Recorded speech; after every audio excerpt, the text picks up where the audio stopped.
I've already poured $60,000 into your happiness. Yet here you are, referring to me as nothing more than a wallet or an ATM. We never asked for your help. Max lamented to his wife, Lily, who responded with a scoff and a sneer. If it bothers you so much, why not cut off the payments? I can handle it myself, Lily retorted, her tone dismissive. Max couldn't believe even his own son, who he had raised, would treat him this way. After footing the bill for a $20,000 engagement party and a $40,000 wedding, he felt used and disrespected. They only see me as a cash cow, he thought bitterly. I must have failed as a parent. Well, I won't let them push me around anymore. Max's resolve hardened as he faced his son's threats. I've heard you loud and clear, he replied calmly. But Max's son, Max Jr., wasn't done. Are you sure about that? You know we won't let you see your grandchild, right? He threatened. Max squared his shoulders. You don't have to. I'd be more than happy to stop the payments. From here on out, it was a steep fall for Max and Lily, who had treated me like a money tree. My name is Chloe. I'm 56 years old, navigating life solo since my husband passed away 12 years ago. Between my job and raising my 2 children, I've always had my hands full.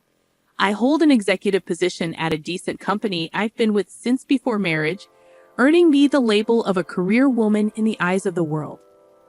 The children who were in high school when their father passed have now graduated college and entered the workforce, which brings me some relief. I just hope they'll settle down and start their own family soon. Lost in these musings, I lived alone in the comfortable condominium I once shared with my children. Then one day, Max called, announcing, I want you to meet the woman I plan to marry. Delighted, I agreed. Max, now 28, works as a salesman for a large corporation. Despite his past as a bit of a playboy, it seemed he was finally maturing. On the day of the introduction, Max arrived with his fiancée, Lily. Mom, it's been a while. Meet my fiancée, Lily. It's a pleasure to meet you. I'm eager to get to know you. Max introduced Lily, who worked as a receptionist at his company. She possessed a striking beauty, and I couldn't help but feel proud of my son for finding someone like her. Congratulations to you both. I'm here to support your happiness. I beamed, our conversation flowing smoothly. As we chatted, the topic of their engagement party arose. We're planning to have an engagement party soon, and I need to start making arrangements. Mom, could you cover the $20,000 cost for the party? Max asked. I was taken aback, as I had expected the average cost to be around $10,000. However, seeing their joyous expressions, I couldn't bring myself to refuse. Of course, it's a joyous occasion. I agreed wholeheartedly.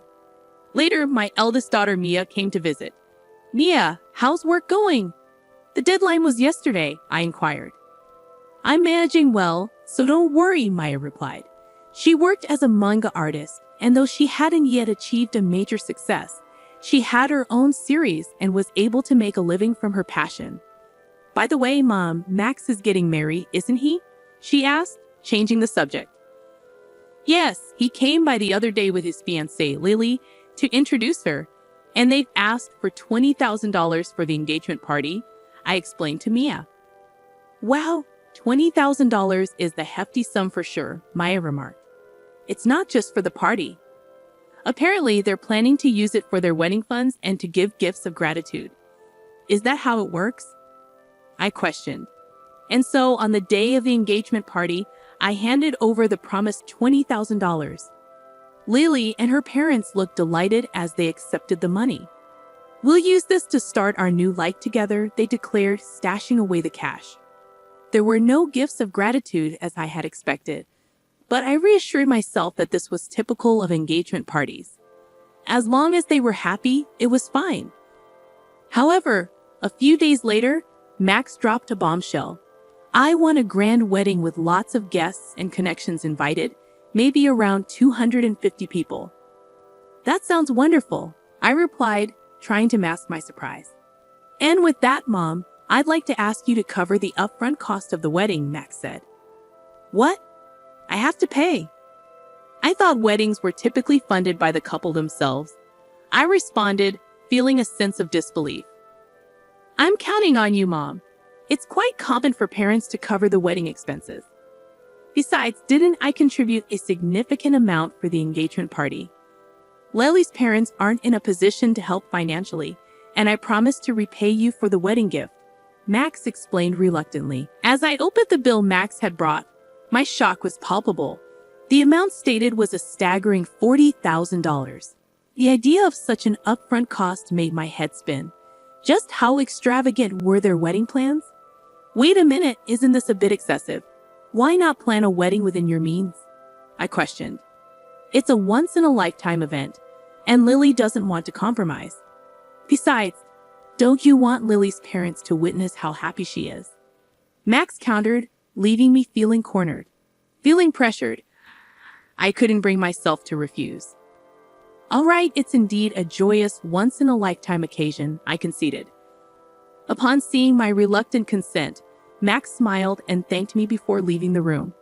Later, I transferred the hefty upfront cost of $40,000 to the wedding venue. It pained me to use the money I had diligently saved for my retirement, but I convinced myself it was for my child's happiness. 2 months later, on the wedding day, the venue surpassed my expectations in luxury. Mia and I had arrived early in the morning to change into our dresses and prepare our hair. As I approached the door to the bride and groom's dressing room, I unintentionally overheard their conversation. I can't believe we're having such a lavish wedding, all thanks to Mom, Lily exclaimed. Absolutely. She gave us $20,000 for the engagement party, and I even managed to buy a new bag. She's like a great wallet, more like an ATM. Let's keep withdrawing from it, Max. Max chimed in. That's rather harsh. Mia and I listened in disbelief. Lily continued gleefully, I bet if we ask her nicely, she'll cover the rest of the wedding costs, right? Of course she will. Leave it to me. Then we can use the wedding gift for a honeymoon trip to Hawaii. And why not bring my parents along?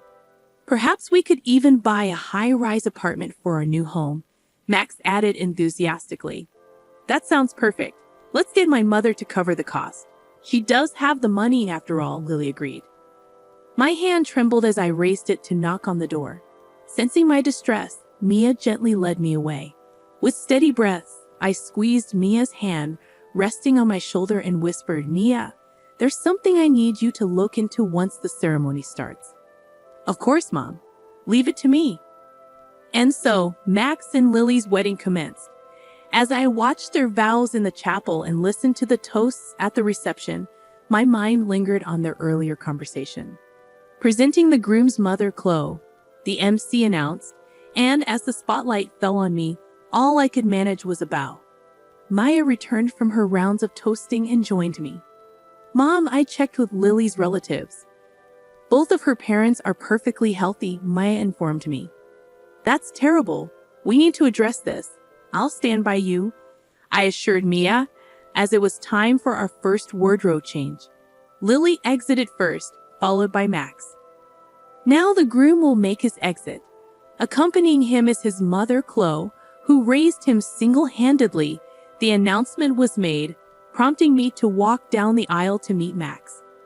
Max, a little tipsy and in high spirits, declared to the MC's microphone, "This is my amazing mom."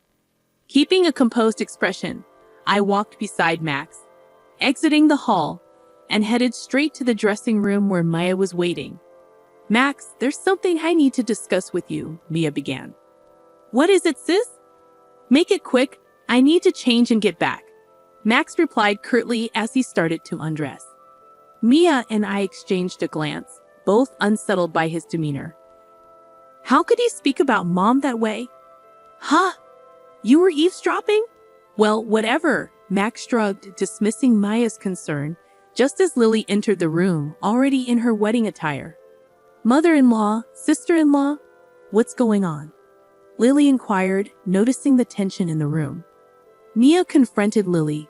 We've discovered that your parents are healthy and have stable jobs. Why are you making our mom foot the bill for everything?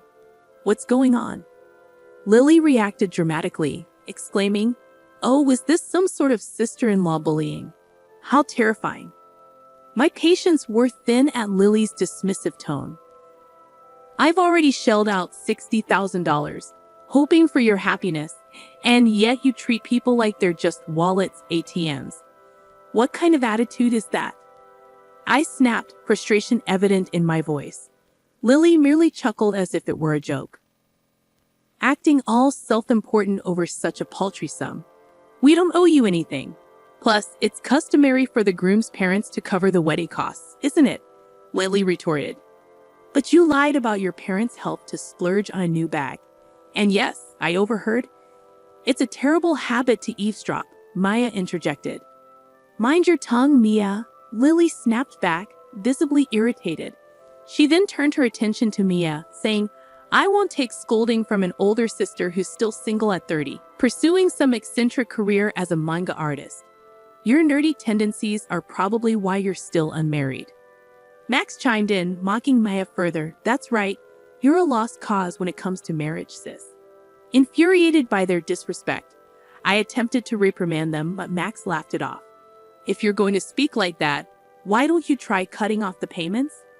After all, I'm an elite, he jeered. I can handle it just fine.